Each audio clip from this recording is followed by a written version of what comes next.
आज हम लोग टोटल 10 क्वेश्चंस के बारे में जानेंगे जो कि आने वाले एसएससी सीजीएल के लिए बहुत ही इम्पोर्टेंट होने वाला है। सबसे पहला what is first question, what is the other name of regur soil. ये जो रेगुर सॉइल है इसका दूसरा नाम क्या है? रेगुर सॉइल का दूसरा नाम ब्लैक सॉइल होता है। वहीं अगर सॉइल की बात करें तो टोटल अगर लेते हैं सॉइल, तो सॉइल टोटल 8 टाइप्स के होते हैं। टोटल जो सॉइल है वो 8 टाइप्स के होते हैं, वो ICAR के अनुसार, यानी कि ICAR बोले तो Indian council of agriculture research, ICAR के अनुसार टोटल 8 टाइप्स ऑफ सॉइल होते हैं। वहीं study of soil, study of soil को कहते हैं pedology, study of soil pedology. 8 type के सॉइल में हम लोग देखेंगे। सबसे पहला सॉइल देख लेते हैं। यहाँ पे जो फर्स्ट सॉइल है वो एलुवियल सॉइल। एलुवियल सॉइल जो टोटल 40% पाया जाता है, एलुवियल सॉइल टोटल 40% पाया जाता है सारे सॉइलों के बीच में। वहीं कहाँ फाउंड होता है ये? तो जो नॉर्दर्न प्लेन है, नॉर्दर्न प्लेन, अगर ये इंडिया का नक्शा है, ये इंडिया का नक्शा से अगर आप देखते हो तो यहाँ वाला जो बिहार और यूपी ये सब का रीजन है, यहाँ पे एलुवियल सॉइल पाया जाता है। एलुवियल सॉइल के 2 टाइप होते हैं, एक वांगर और एक खादर। वांगर और दूसरा खादर। वांगर जो है वो लेस फर्टाइल होता है, वहीं खादर जो है वो ज़्यादा फर्टाइल होता है। जैसे अगर कोई पानी बाढ़ आता है नदी में तो मिट्टी लेकर आता है, और मिट्टी जब लेकर आता है तो ये किनारे पे जो पानी छोड़ता है, ये मिट्टी छोड़ता है, वो नया नया फिर मिट्टी होता है, तो वो उसे खादर कहते हैं। और वही मिट्टी जमा होते होते होते जो ज़्यादा ये पहले जमा होती है, जिससे टाइम हो जाता है, वो धीरे धीरे भांगर बन जाती है। तो ये खादर और भांगर का कंसेप्ट समझ में आ गया। सेकंड आते हैं एलुवियल सॉइल के बाद रेड सॉइल। रेड सॉइल ये टोटल 15% 15 यानी 15% पाया जाता है रेड सॉइल, जिसे येलो सॉइल भी कह देते हैं। येलो सॉइल कब कहते हैं वही बताऊंगा। और ये वेदरिंग से फॉर्म होता है। वेदरिंग मतलब जो धीरे धीरे टूटता है रॉक, मेटामॉर्फिक रॉक, रॉक के बारे में भी हम लोग आगे पढ़ेंगे। तो जो मेटामॉर्फिक रॉक का वेदरिंग होता है, टूटता है, वहाँ से बनता है ये रेड सॉइल। और रेड होता क्यों है रेड सॉइल? तो आयरन ऑक्साइड के कारण, आयरन ऑक्साइड के प्रेजेंस के कारण ये रेड होता है रेड सॉइल। वहीं जब ये हाइड्रेटेड पानी इसका जब ज़्यादा सूखने लगता है तो ये बन जाता है येलो सॉइल। ठीक है, यहाँ तक क्लियर है। वहीं तीसरा आते हैं ब्लैक सॉइल। थर्ड यहाँ देखते हैं ब्लैक सॉइल। ब्लैक सॉइल की बात करें तो रेड सॉइल लगभग 18% होता है, 15 नहीं 18% होता है, और ब्लैक सॉइल जो है वो 15% होता है। ब्लैक सॉइल 15% होता है, जो कि क्वेश्चन में बताया गया है। ब्लैक सॉइल रेगुर सॉइल, इसको रेगुर सॉइल भी कहते हैं ब्लैक सॉइल को। और ये लावा का इरप्शन हुआ था, जो ये पेनिनसुलर प्लेटू इधर महाराष्ट्र गोवा का जो रीजन है, ये महाराष्ट्र और का जो रीजन है और गुजरात का रीजन है, वहाँ पे ये पाया जाता है ज़्यादा। और ये जो हुआ था, वो ये जो बना था वो लावा के इरप्शन के कारण बना था। इसका सेल्फ क्लोजिंग कैरेक्टरिस्टिक है, मतलब ये खुद जब पानी इसमें कम होता है तो दरार पड़ता है इसमें, और फिर जब ये आता है तो अपने पानी जब आता है तो अपने आप ये दरार भर जाता है। ऐसा करके इसका सेल्फ क्लोजिंग कैरेक्टरिस्टिक है। इम्परमिएबल इन नेचर है, यानी पानी अगर जम जाता है तो फिर जमा रहता है, पार नहीं होता है। तीसरा हो गया। चौथा आते हैं लेटेराइट सॉइल। लेटेराइट सॉइल ये लगभग 4% है लेटेराइट, 4.5%, 4.3% का समथिंग ऐसा बोल सकते हैं इसे। इसका अगला दूसरा नाम है ब्रिक सॉइल, भी इसका दूसरा नाम है। ईंट जो बनता है वो इसी से बनता है, लेटेराइट सॉइल। ये बनता कैसे है? तो जहाँ बारिश बहुत ज़्यादा होती है, बारिश बहुत ज़्यादा होती है तो क्या होता है कि ऊपर का जो इसका ह्यूमस वगैरह है वो निकल जाता है मिट्टी से, और तब जाके ये लेटेराइट सॉइल बनता है। यानी कि जिस एरिया में बारिश ज़्यादा होगा, जैसे यहाँ पे केरला वाला रीजन होता है, तो केरला वाले रीजन में बारिश ज़्यादा होता है तो वहाँ पे लेटेराइट सॉइल बनता है। अब लेटेराइट सॉइल किसके लिए सूटेबल होता है? तो कैश्यू नट, काजू बादाम या टी या कॉफ़ी, ये सब के लिए सूटेबल होता है लेटेराइट सॉइल। वहीं पाँचवा अगर लेते हैं एरिड सॉइल, ठीक है। छठा लेते हैं सिक्स्थ मार्सी या पीटी सॉइल भी बोलते हैं। सातवां सेवंथ डेजर्ट सॉइल हो गया। और एट्थ जो है वो है माउंटेन सॉइल।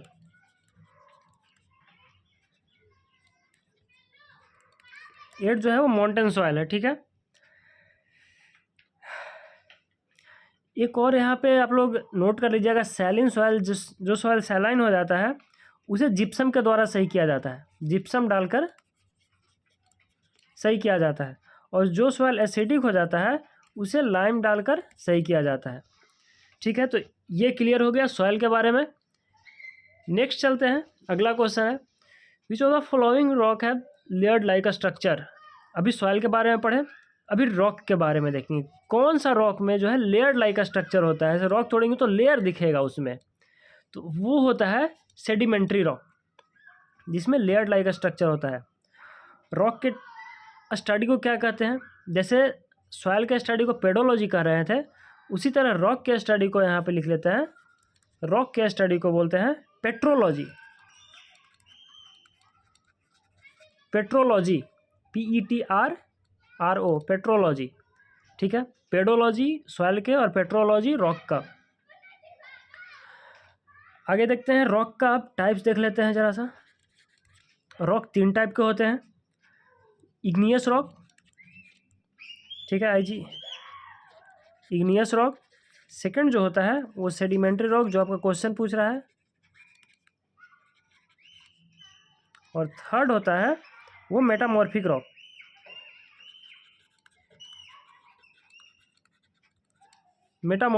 ठीक है। तीनों खासियत देख लेते हैं जरा जल्दी से। इग्नियस रॉक में क्या होता है, इग्नियस रॉक के 2 टाइप होते हैं, एक इंट्रूसिव यानी प्लूटोनिक रॉक, इंट्रूसिव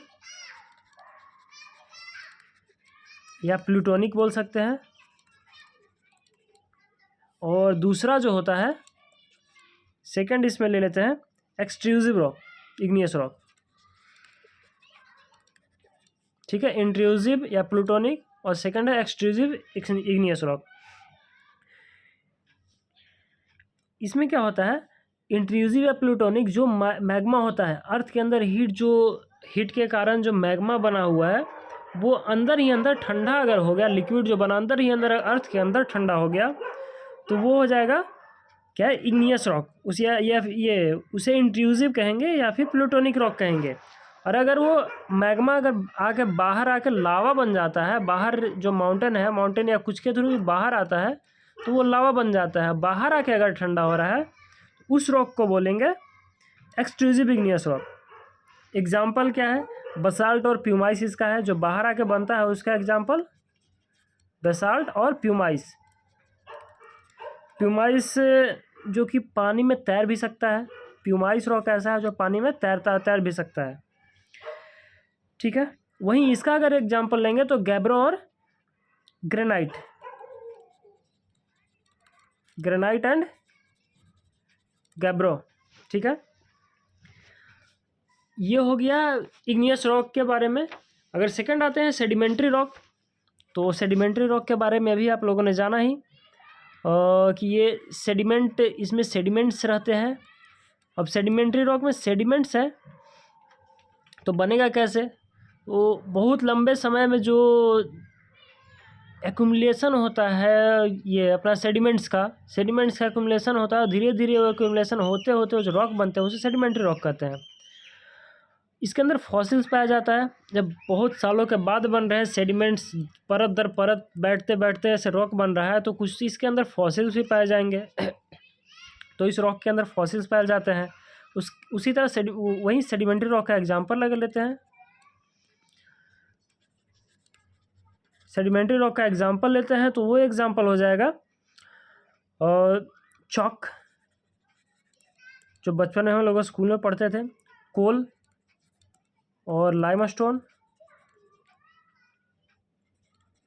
ठीक है, लाइमस्टोन। थर्ड है मेटामॉर्फिक रॉक, मेटामॉर्फिक रॉक। ये अगर सेडिमेंट्री रॉक या फिर इग्नियस रॉक को अगर इंटेंस प्रेशर और वॉल्यूम अगर डालेंगे तो ये चेंज हो जाएगा और चेंज होकर फॉर्म बना देगा जो रॉक, उसे कहेंगे मेटामॉर्फिक रॉक। ठीक है, नेक्स्ट अगला क्वेश्चन है part 8 of constitution of India deals with. ये पार्ट 8 किससे डील करता है? तो पार्ट 8 जो है हमारा डील करता है यूनियन टेरेटरी से। पार्ट्स के बारे में जान लेते हैं। ये भारतीय संविधान, इंडियन कॉन्स्टिट्यूशन, जब स्टार्टिंग में संविधान लिखा गया था तो टोटल हमारे पास 22 पार्ट थे, लेकिन अभी फ़िलहाल में हमारे पास टोटल 25 पार्ट है। मतलब जो संविधान लिखा हुआ है, जैसे बुक में चैप्टर्स दर चैप्टर होते हैं, उसी तरह से मान लीजिए कि टोटल संविधान जो हमारा है वो 25 पार्ट में बांटा गया है। उसी में पार्ट 8 में यूनियन टेरेटरीज़ के बारे में चर्चा किया गया है। कुछ पार्ट हम लोग जान लेते हैं, जैसे पार्ट 1 1 से लेके आर्टिकल 1 से लेके 4 तक है, और ये यूनियन और इसका टेरेटरीज़, जैसे इंडिया यूनियन है तो इसके बारे में बताया गया है। वही पार्ट 2 आर्टिकल भी जानेंगे, आगे वाले वीडियो में आर्टिकल भी जानेंगे। अभी फ़िलहाल पार्ट पे देखते हैं। पार्ट 2 5 से लेकर 11, ये सिटीजनशिप, इंडिया में सिटीजनशिप का क्या रूल रहेगा, पार्ट 2 में दिया हुआ है। पार्ट 3 बहुत इम्पोर्टेंट, 12 से लेकर 35, यानी ये फंडामेंटल राइट के बारे में बताता है, जो कि यूएस के कॉन्स्टिट्यूशन से लिया गया है। वहीं पार्ट 4 36 से लेकर 51 तक डीपीएसपी, ठीक है, 36 से लेकर 51 तक डीपीएसपी, ये आयरलैंड के कॉन्स्टिट्यूशन से लिया गया है। ठीक है, आयरलैंड के कॉन्स्टिट्यूशन से डीपीएसपी लिया गया है। 5वां की बात करते हैं, 4, इसका 5वां से पहले 4A जो जोड़ा गया है 42वें संविधान संशोधन के तहत। इसमें 51A क्या कहता है, फंडामेंटल ड्यूटीज़ के बारे में, जो यूएसएसआर यानी रसिया के संविधान से लिया गया है। 5वें की भी बात कर लेते हैं, 52 से लेके 151 तक है, जो कि यूनियन की बात करता है, मतलब राष्ट्रपति। इसका भी 5 पार्ट होता है, टोटल 5 पार्ट इसमें आते हैं भाग 5 में। पार्ट 5 में टोटल 5 टर्म में डिवाइड किया गया है, वो भी आगे जानेंगे। इसमें राष्ट्रपति, उपराष्ट्रपति, सुप्रीम कोर्ट, कैग, और एक आर्टिकल नंबर 1, 2, 3 में है अध्यादेश राष्ट्रपति का, वो इसमें रहता है। आर्टिकल ये पार्ट 6 152 से लेके 237, जो कि स्टेट के बारे में बात करता है। ठीक है, पार्ट 7 के बारे में जान लेते हैं। पार्ट 7 238, जो कि एबोलिश, आर्टिकल नंबर 238 था जो एबोलिश कर दिया गया। और पार्ट 8 जो हमारा पूछा है क्वेश्चन में, वो 239 से लेकर 242 तक, जो कि यूटी के बारे में, यूनियन टेरेटरीज के बारे में है, 242 तक। वहीं पार्ट 9 में 243 से, तो आगे के वीडियो में हम लोग देखेंगे। आगे है ये question number 4, article 12 of the Indian constitution provides for. Article 12 अभी हम लोगों ने देखा फंडामेंटल राइट, जो कि कहाँ से लिया गया है, यूएस के कॉन्स्टिट्यूशन से लिया गया है, पार्ट 3 में है, और ये आर्टिकल 12 से लेकर 35 तक है। तो आर्टिकल 12 किस पार्ट में पड़ता है, पार्ट 3 में। फंडामेंटल राइट कहाँ से लिया गया है, यूएस के कॉन्स्टिट्यूशन से। और article 12 definition of a state बताता है, किसी भी स्टेट की परिभाषा। स्टेट मतलब ऐसा नहीं कि कोई भी स्टेट हो गया, यूपी हो गया, महाराष्ट्र हो गया, बिहार हो गया, ऐसा कोई स्टेट नहीं। मतलब एक कोई भी बॉडी, जैसे बीसीसीआई अगर लिया जाए तो वो भी एक स्टेट ही बोल सकते हैं। तो ये हो गया आर्टिकल 12 फंडामेंटल राइट के बारे में। वहीं कुछ और आर्टिकल्स फंडामेंटल राइट में, कुछ आर्टिकल्स जान लेते हैं, जैसे 12 से लेके 35 तक है 12 से। आर्टिकल 15 जो इम्पोर्टेंट आर्टिकल है वो बताते हैं। ये प्रोहिबिशन करता है discrimination on ground for religion, अगर रिलीजन के बेस पे, कास्ट के बेस पे, उसके सेक्स के बेस पे, या फिर प्लेस ऑफ बर्थ, ये सब के बेस पे किसी पर्सन के साथ भेदभाव नहीं किया जा सकता है, ये आर्टिकल 15 बोलता है। वहीं आर्टिकल 16 इक्वलिटी ऑफ अपॉर्चुनिटी, कोई भी पब्लिक एम्प्लॉयमेंट है, जो सरकारी एम्प्लॉयमेंट है,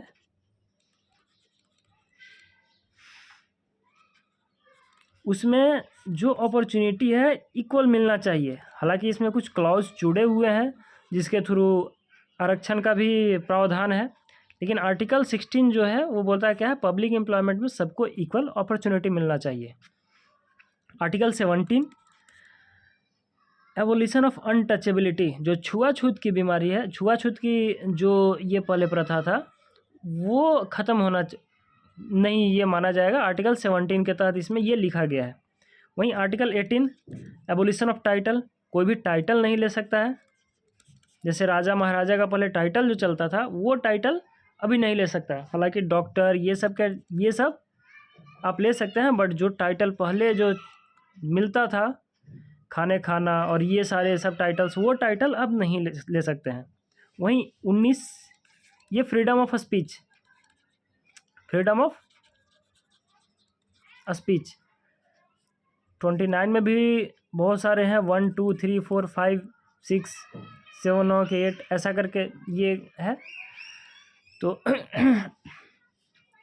1 4 5 6 7 ऐसा करके, तो ये आगे चलने के बाद हम लोग देखेंगे कि इसमें भी क्या है। फ्रीडम ऑफ स्पीच में ए में क्या है, बी में क्या है, सी में क्या है, डी में क्या है। जैसे डी है, चारों तरफ आप इंडिया में कहीं भी घूम सकते हो, डी ऐसा करके। तो आगे हम लोग देखेंगे इस चीज़ को।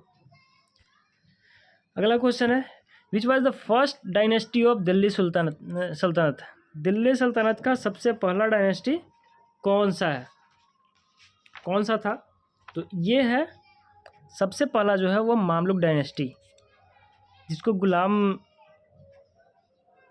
वंश भी बोलते हैं, मामलुक डायनेस्टी। अभी हम लोग दिल्ली सल्तनत के बारे में जब आया क्वेश्चन तो कुछ इतिहास जान लेते हैं भारत का। जैसे सबसे पहले ये सारे जो आक्रमण हुए थे, पहले मुस्लिम आक्रमण, तो सबसे पहला मुस्लिम आक्रमण अगर फर्स्ट हम लोग देखें तो ये 712 एडी में आया था, हुआ था। और वो मोहम्मद बिन कासिम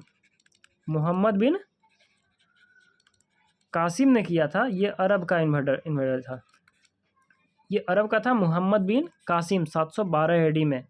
सेकंड जो आया वो महमूद ऑफ गजनी आया, ये इन्वेड किया और ये तुर्क था।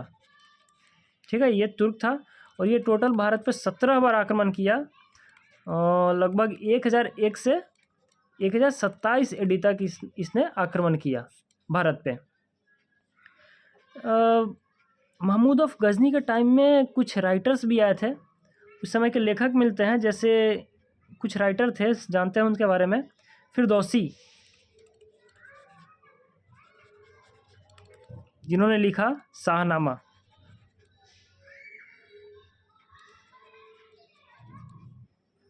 वहीं एक और आगे चलने के बाद हम लोग देखेंगे पादशाहनामा भी है, जिसे अब्दुल हामिद लाहौरी ने लिखा था, लेकिन फ़िलहाल ये याद रखिए फिरदौसी शाहनामा।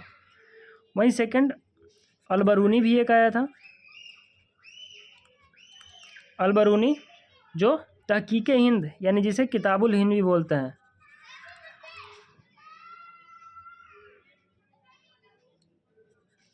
तहकीक हिंद जिसे किताबुल हिंद भी बोलते हैं, इन्होंने लिखा। तो दो याद रखिएगा, फिरदौसी जिन्होंने शाहनामा लिखा, अलबरूनी जो तहकीक हिंद, और पादशाहनामा जो शाहजहाँ के टाइम में आता है, वो अब्दुल हामिद लाहौरी ने लिखा पादशाहनामा। और इसके बारे में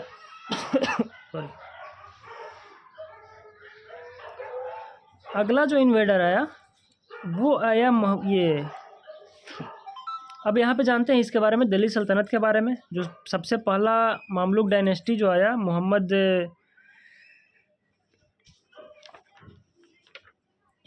गौरी जो इन्वेड किया इंडिया पे, जो फर्स्ट बैटल लड़ा, तीसरा अटैक ये होने जा रहा है इंडिया पे, और वही मोहम्मद गौरी। ठीक है, मोहम्मद गौरी। यहाँ मोहम्मद बिन कासिम था, सेकंड महमूद ऑफ गजनवी आया, अब मोहम्मद गौरी आक्रमण करता है और ये पहला बैटल लड़ता है, बैटल ऑफ तराइन लड़ता है 1191 एडी में।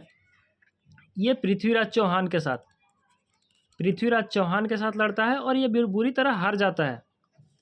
फिर सेकंड बैटल लड़ता है, सेकंड बैटल ऑफ तराइनसेम 1192 AD में होता है नेक्स्ट, और यहाँ पे पृथ्वीराज चौहान को इन्होंने हरा दिया और गौरी का यहाँ विजय हो जाता है।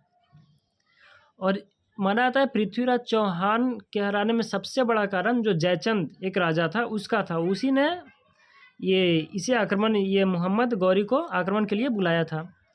तो मोहम्मद गौरी फिर जयचंद से भी लड़ लेता है 1194 में जयचंद से भी लड़ लेता है और उसे भी हरा देता है। तो यहाँ तक क्लियर है। उसके बाद फिर क्या होता है, मोहम्मद गौरी जो है उसके 4 स्लेव आते हैं। मोहम्मद गौरी के 4 स्लेव रहते हैं।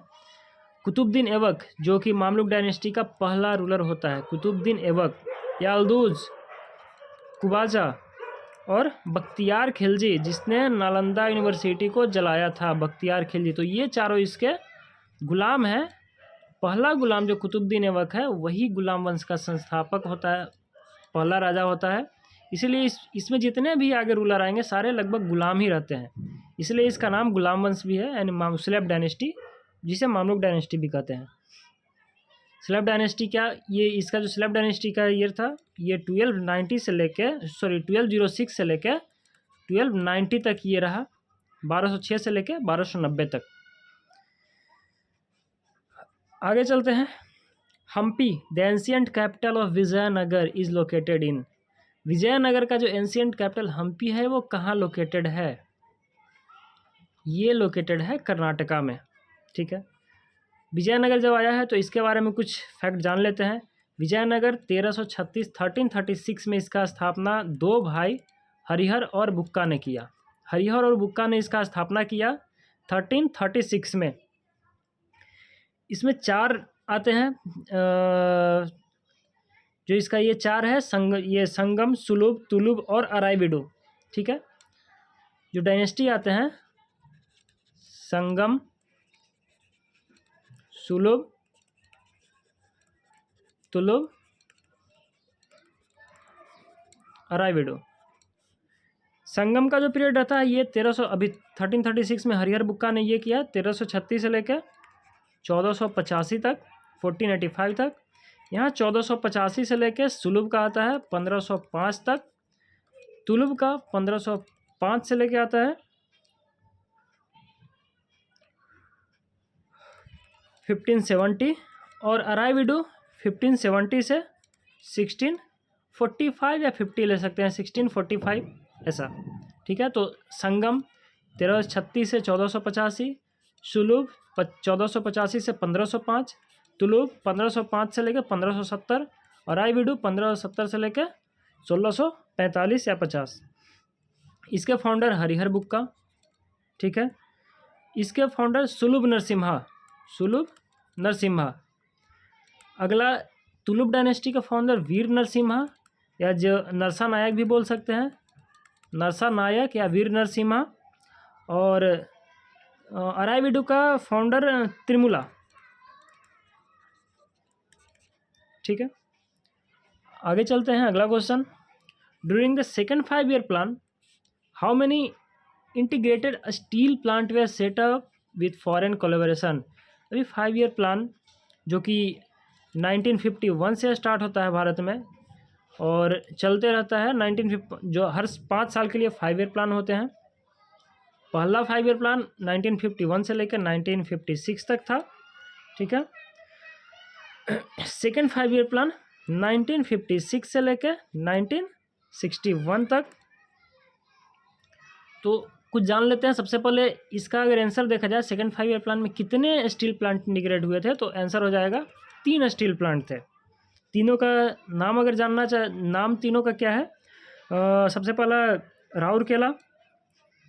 राउरकेला में जो स्टील प्लांट सेटल हुआ वो राउरकेला कहाँ है, ओडिशा में। राउरकेला ओडिशा, और किसके सहयोग से हुआ, जर्मनी के सहयोग से। वहीं दुर्गापुर में होता है, दुर्गापुर में ये जो होता है ब्रिटेन के सहयोग से होता है। और दुर्गापुर कहाँ है, कोलकाता में। ये किसके सहयोग से, ब्रिटेन के सहयोग से होता है। और नेक्स्ट जो है भिलाई, छत्तीसगढ़ में है। और ये जो यूएसएसआर, उस टाइम यूएसएसआर था, इसके सहयोग से भिलाई में होता है। जो पहला 5 ईयर प्लान 1951 से 1956, ये जो हैराडोमर मॉडल है, हैराडोमर मॉडल इस पे बेस्ड था। इसमें जो मेन फोकस था, एग्रीकल्चर को मेन फोकस रखा गया था, एग्रीकल्चर डेवलपमेंट, रूरल डेवलपमेंट के लिए। वहीं second 5 year plan PC Mahalanobis पे बेस्ड था। इसमें main focused heavy industry development, जो इंडस्ट्री डेवलपमेंट था, इसी के तहत तीनों ये हुआ था। और यहाँ पे बहुत सारे डैम्स हुए थे, आईआईटी खोले गए थे पहले 5 ईयर प्लान में।